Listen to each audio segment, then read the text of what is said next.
안녕하세요. 뜨는 아침 묵상 배용호 목사입니다. 오늘 우리가 함께 나눌 말씀은 신명기 14장 8절 말씀입니다. 돼지는 굽이 갈라졌으나 새김질을 못함으로 너희에게 부정하니 너희는 이런 것의 고기를 먹지 말 것이며 그 사체도 만지지 말 것이니라. 아멘. 오늘은 부정된 음식에 대해서 함께 묵상해 보길 원합니다.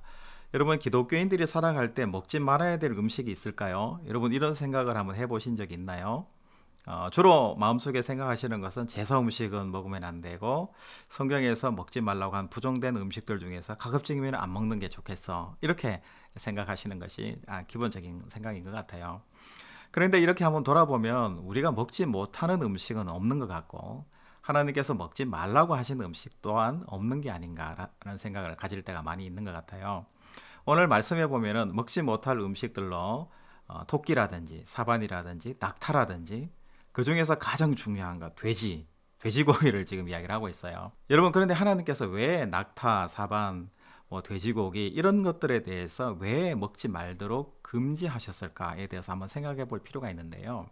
첫 번째는 돼지는 사람과 먹는 음식이 같아요. 그래서 예를 들어서 어려운 일이 생기거나 힘든 일이 생길 때 사람 먹을 것도 없는데 바로 이 돼지를 사육하게 되면 돼지에게 사람이 먹는 음식이 주어져야 되기 때문에 사람의 생명을 해할 수 있어요. 특별히 예를 들어서 종들이 그 돼지에 매여서 일을 하게 된다면 정말 종이 먹을 음식도 없는데 주인이 돼지를 키우기 위해서 돼지에게 음식을 주게 되는 경우들이 얼마든지 있기 때문에 돼지를 키우는 것에 대해서는 금지했어요. 그리고 두 번째는 돼지가 특권의식의 상징이었습니다. 고대 근동뿐만 아니라 로마 시대도 마찬가지고요. 돼지고기를 먹는 귀족들이 많았어요.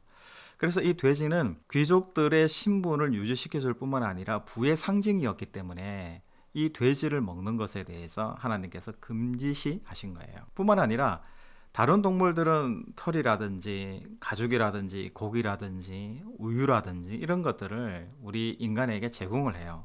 그런데 돼지는 보면 유일하게 고기만 제공해요.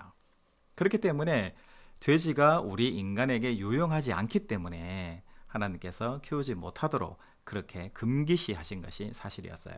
하나님께서 먹지 못할 음식들을 규정하신 이유는 첫 번째는 특권의식의 문제였던 것 같아요. 두 번째는 생명 사랑과 보호에 대한 차원에서 이 음식들을 금기시키셨다는 거죠. 신약시대로 우리가 한번 가보면 베드로가 환상 중에 보자기가 하늘에서 내려오는 것을 발견하게 됐어요. 그 보자기를 보니까 레위기 11장에서 이야기하는 부정된 음식들이 가득 있는 거예요. 그래서 이런 부정된 음식들을 보는 것만 해도 끔찍하다, 이렇게 하나님께 말씀드리니까 하나님께서 말씀하시잖아요. 내가 깨끗하게 한 것을 내가 왜 부정되다고 말을 하느냐, 잡아 먹어라, 이렇게 베드로에게 말을 하잖아요. 그러니까 하나님께서 그렇게 말씀하신 것은 이 음식이라는 것에 때문에 혐오를 하면서 이방인을 구원시키는 것에 대해서 부정적인 견해를 가지고 있는 베드로를 새롭게 만들어 주신 바로 하나님의 메시지 있잖아요. 성경에서 이 음식에 대해서 이야기하는 것은 크게 두 가지 차원에서 우리가 설명할 수 있을 것 같아요. 첫 번째는 음식은 공평해야 된다는 거예요. 그래서 특권의식을 강조하는 음식이 아니라 모두가 함께 나누고 즐거워할 수 있는 음식을 하나님께서 원하신 거고, 소수의 특권의식을 가진 음식에 대해서 하나님께서는 별로 원하지 않으셨다라는 것을 이야기를 하는 거예요. 그러니까 구약에서 음식을 금기시하신 이유는 사람의 생명의 보호를 위해서 특권의식을 없애기 위해서 하나님께서 말씀하셨고, 또 신약에서 베드로가 이 음식 때문에 이방인을 구원하지 못하는 틀에 매이는 것을 깨기 위해서 하나님께서 그렇게 말씀해 주시고 자유의 차원에서 말씀해 주신 거잖아요. 그런 차원에서 본다면 여러분, 돼지고기는 당연히 먹어도 되는 거죠. 왜냐하면 돼지고기를 먹는다고 해서 거기에 생명의 문제가 있거나 사람을 소외시한다거나 그런 문제가 있는 게 아니고, 또 돼지고기가 특권의식을 상징하는 그런 음식이 아니잖아요. 그렇기 때문에 돼지고기든지 특정 음식이든지 우리가 금지할 이유는 없는 것이고 우리 안에 자유롭게 다 주어진 음식이라는 것을 우리가 깨닫게 되는 거죠. 그런데 이 금지된 음식이 주시는 오늘날의 의미를 우리가 마음속에 좀 받아들였으면 좋을 것 같아요. 첫 번째는 우리 안에 들어있는 특권의식이에요. 여러분, 이 음식이라는 것을 통해서 우리 사회에 공평하지 않고 특권의식을 강조하는 그런 생각들이 있을 수가 있잖아요. 여러분, 이왕이면은 비싸고 고급스럽고 좋은 음식을 내가 먹는 것을 추구하시기보다 함께 나누어 먹을 수 있는 음식을 두루두루 드시면서 사랑과 그리스도의 사랑을 나눌 수 있는 여러분들의 삶의 자리들이 되시기를 주의 이름으로 축복합니다. 그리고 음식의 금기보다 생명과 화목이 더 중요한 거예요. 여러분, 제사 음식을 가지고 우리가 마음에 아직까지 여전히 꺼리낌이 있는 것이 사실이잖아요.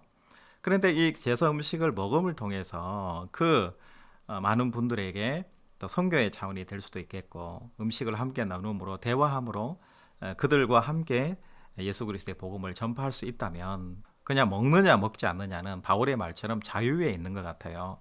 내가 먹음이 그들에게 도움이 되고 복음에 도움이 된다면 내가 먹을 수 있는 것이고, 내가 먹지 않음이 도움이 된다면 먹지 않는 것이 더 좋다. 그렇기 때문에 먹든지 안 먹든지 그것은 개인의 자유에 달린 것이지, 그것 때문에 죄의 문제가 되지는 않는다라는 것을 성경이 이야기하고 있는 거죠.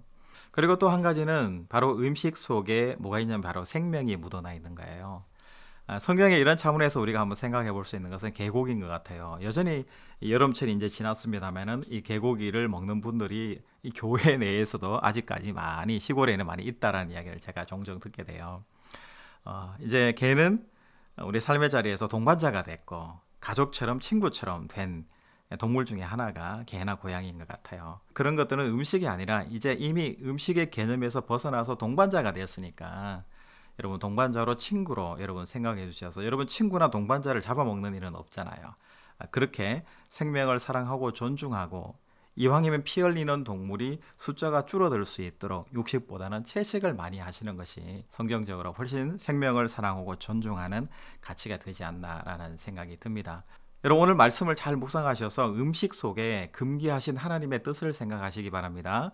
그래서 내가 혹시 내 안에 특권의식을 가지고 있는 부분은 없는지 여러분 한번 오늘 자신들을 돌아보시고, 또 내가 생명을 사랑하는 마음으로 이 세상을 살아가고 있는지 여러분 한번 돌아보셔서 하나님께서 음식에 대해서 금지시키신 그 뜻을 마음속에 잘 새겨 나가시는 이 하루가 되시기를 주의 이름으로 축복합니다. 여러분, 내일 또 뵙겠습니다. 샬롬.